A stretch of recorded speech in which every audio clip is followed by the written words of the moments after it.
स्वामी समर्थांचा चमत्कार. अक्कलकोटात एक व्यापारी राहत होता, नामदेव. नामदेव प्रामाणिक, मेहनती, पण नशिबाने नेहमी त्याच्यावर अन्याय केल्यासारखं वाटायचं. काही वर्षापूर्वी त्याचा मोठा व्यापार होता, पण अचानक परिस्थिती बदलली. कर्ज वाढलं, दुकानात ग्राहक येणं कमी झालं.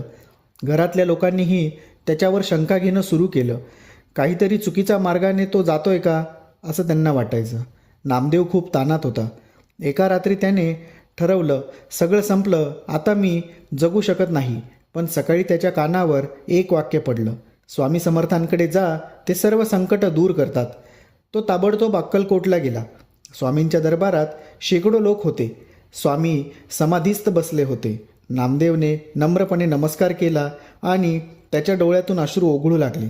तो काही बोलण्याआधीच स्वामी म्हणाले, नाम्या, चिंता सोड. ज्याच्या हाती सगळं आहे त्याला तू का विसरतोस?